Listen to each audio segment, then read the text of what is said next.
السلام علیکم خواتین و حضرات۔ آج مرزا غالب کی جس غزل پر ہم بات کریں گے اس کا پہلا شعر ہے: جور سے باز آئے پر باز آئیں کیا، کہتے ہیں ہم تجھ کو منہ دکھلائیں کیا۔ جور کا مطلب ہوتا ہے ظلم کرنا، اور باز آنے کا مطلب ہوتا ہے کسی کام سے رک جانا۔ وہ کہتے ہیں کہ محبوب نے ظلم و ستم سے ہاتھ اٹھا لیا اور عاشق کے ساتھ سختی سے پیش آنا چھوڑ دیا، لیکن وہ کہتے ہیں کہ بھائی کیا ہاتھ اٹھایا، اور سچی بات تو یہ ہے کہ ظلم کب چھوڑا اور جور سے کب دستبردار ہوا۔ اب محبوب کہہ رہا ہے کہ مجھے ظلم و ستم پر ایسی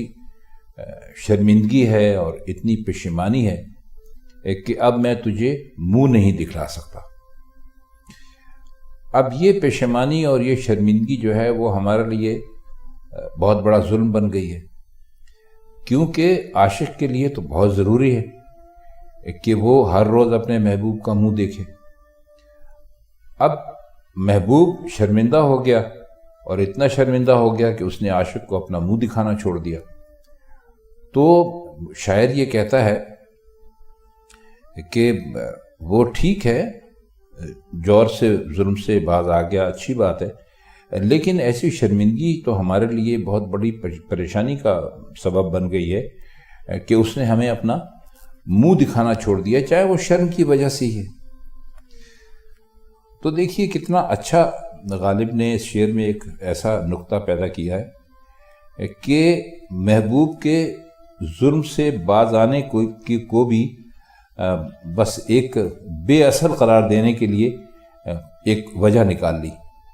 کہ بھئی وہ شرمندہ ہیں، چلو بہت اچھی بات ہے، ظلم سے باز آ گئے، لیکن ہمیں اپنا منہ نہ دکھانا، یہ تو ہمارے اوپر پھر ایک اور ظلم کر دیا انہوں نے۔ شعر ہے کہ رات دن گردش میں ہیں سات آسماں، ہو رہے گا کچھ نہ کچھ گھبرائیں کیا۔ اس میں کوئی مشکل لفظ نہیں ہے، اس لیے ہم اس کا مطلب کرنے کی کوشش کرتے ہیں۔ وہ کہہ رہے ہیں کہ ساتوں آسمان رات دن گردش کر رہے ہیں، اور اسی گردش سے دنیا کے تمام کام پورے بھی ہو رہے ہیں۔ تو گردش سے یہ بات ظاہر ہوتی ہے کہ کوئی بھی حالت جو ہے وہ زیادہ دیر تک برقرار نہیں رہتی، یعنی کچھ اچھا ہے تو وہ برا ہو جاتا ہے، کچھ برا ہے تو وہ اچھا ہو جاتا ہے۔ تو وہ کہتے ہیں سب کچھ بدلتا ہی رہتا ہے۔ تو وہ فرما رہے ہیں کہ اگر آج ہم یہ پریشانیوں سے اور مصیبت میں مبتلا ہیں تو اس میں گھبرانے کی کون سی وجہ ہے؟ آسمانوں کی جو گردش ہے وہ تو چل رہی ہے،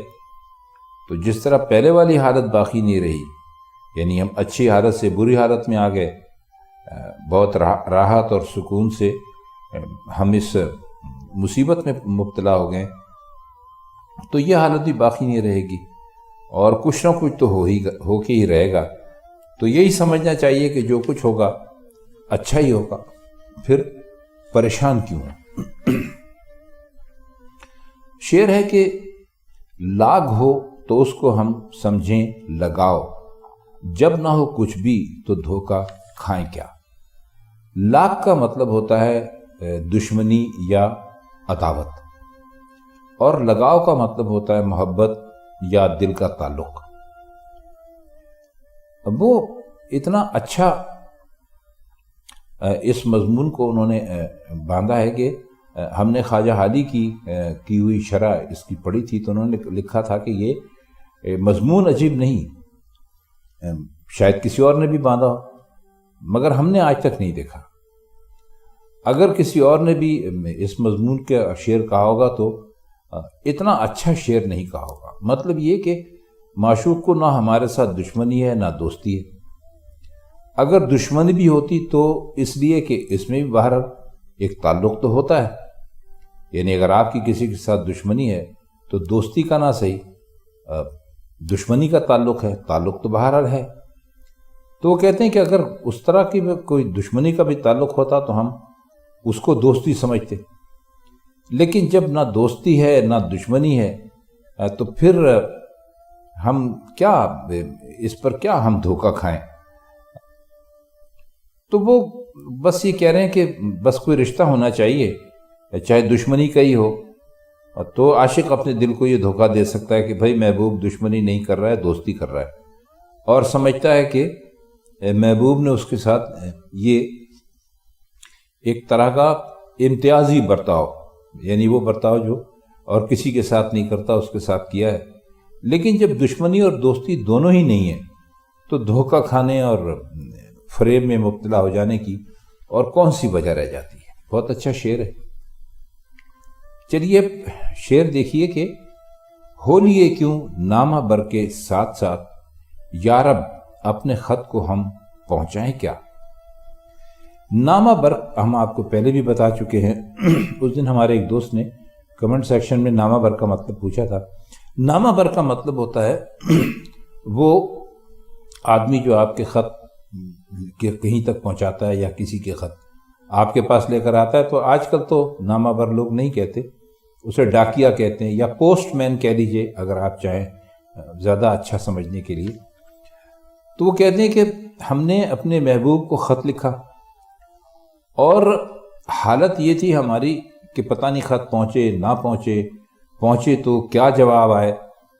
کہ ہم یعنی جب ہم نے اس کو خط دیا لکھنے کے بعد اس کو نامہ بر کو، تو اس کے پیچھے پیچھے محبوب کے گھر کی طرف روانہ ہو گئے، اور کچھ دیر کے بعد یہ خیال آیا کہ یہ ہم نے کیا حماقت کی ہے۔ شاید یہ گمان تھا کہ خیال تھا کہ قاصد کہیں راستے میں ضائع نہ کر دے، یا یہ بھی ہو سکتا ہے کہ جواب کے انتظار میں نہیں بیٹھیں گے، وہیں جواب لے لیں گے، لیکن راستے میں سوچ رہے ہیں کہ کیا خود ہم اپنا خط پہنچائیں، تو یہ تو بڑی بے عزتی کی بات ہے، اور اس کا کوئی طریقہ بھی نہیں ہے۔ آپ جب بھی خط لکھتے ہیں تو کسی کو دیتے ہیں کہ بھائی ہمارا خط پہنچا دیجئے، اور یہ تو نہیں ہوتا کہ آپ نے خط دیا کسی کو اور ساتھ ساتھ اس کے ساتھ ساتھ خود بھی روانہ ہو گئے، تو وہ کیا سوچے گا کہ بھائی انہیں مجھ پر اعتبار نہیں ہے، اعتماد نہیں ہے، یہ سب کیا ہے۔ تو وہ کہتے ہیں کہ یہ بڑی ایک عجیب و غریب ہمیں بات لگی کہ ہم اس کو خط بھی دیا ہے اور ہم اب اس کو خود ہی پہنچانے بھی جا رہے ہیں۔ اس کا جو دوسرا مصرع ہے، یا رب اپنے خط کو ہم پہنچائیں کیا، اس کا ایک مطلب یہ بھی نکل سکتا ہے کہ اگر ہم قاصد کے ساتھ ساتھ محبوب کے گھر پر پہنچ بھی گئے تو وہ تو ہماری صورت سے بیزار ہے، پھر اسے خط پہنچانے کی کون سی صورت رہ جائے گی۔ یہاں کیا بمانے کیوں کر سمجھا جائے، اور یا رب جو ہے نا وہ ایک حیرت کے لیے استعمال کر کے آپ دیکھیں تو یہ شعر زیادہ بہتر طریقے سے آپ کی سمجھ میں آئے گا۔ شعر ہے کہ موج خوں سر سے گزر ہی کیوں نہ جائے، آستان یار سے اٹھ جائیں کیا۔ آستان کا مطلب ہوتا ہے کسی کے رہنے کی جگہ، آستان یار یعنی محبوب کا گھر، اور موج خون کا مطلب ہے خون کی لہر۔ تو وہ کہتے ہیں کہ جب محبوب کے دروازے پر بیٹھ گئے تو وہاں سے اٹھنا عاشق کے لیے بہت ہی شرمندگی کی بات ہے۔ کتنے ہی حادثے پیش آ جائیں، کتنی ہی مصیبتیں نازل ہونے لگیں، یہاں تک کہ خون کی ندی بہنے لگے اور وہ بھی ہمارے ساتھ سے گزر جائے، تو ہم تب بھی اس کا آستانہ محبوب کا در نہیں چھوڑیں گے۔ شعر دیکھیے کہ عمر بھر دیکھا کیے مرنے کی راہ، مر گئے پر دیکھیے دکھلائیں کیا۔ یہ راہ دیکھنے کا مطلب ہوتا ہے انتظار کرنا، یعنی ساری زندگی مرنے کا انتظار کرتے رہے، عمر بھر مرنے کا انتظار کرتے رہے۔ تو کہتے ہیں کہ زندگی بھر اتنی تکلیفیں اور مصیبتیں پیش آتی رہی کہ اکتا کر موت کا راستہ دیکھنے لگے، کیونکہ زندگی میں تو ان تکلیفوں اور مصیبتوں سے نجات کی کوئی صورت نظر نہیں آتی تھی۔ پھر سوچتے ہیں کہ دیکھیے مرنے کے بعد ہمارے سامنے کیا صورت آتی ہے، یہ مصیبتیں رہیں گی یا ان میں کوئی کمی ہوگی یا نہیں ہوگی، اور دکھ اٹھانے کا بھی کوئی صلہ ملے گا یا نہیں ملے گا۔ تو مرنے کے بعد بھی ایک عجیب سی الجھن میں گرفتار ہے۔ آخری شعر ہے کہ پوچھتے ہیں وہ کہ غالب کون ہے، کوئی بتلاؤ کہ ہم بتلائیں کیا۔ بتلاؤ کا مطلب ہے،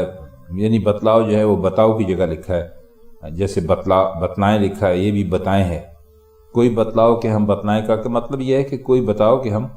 بتائیں کیا۔ اب ذرا یہ بتاؤ کی جگہ بتلاؤ ذرا کم ہی استعمال ہوتا ہے۔ بہرحال کہہ رہے ہیں کہ وہ جو ہمارا محبوب ہے وہ لوگوں سے پوچھتا ہے کہ بھئی یہ غالب کون ہے، اب کوئی ہمیں بتائے کہ ہم کیا بتائیں اور اس سوال کا کیا جواب دیں۔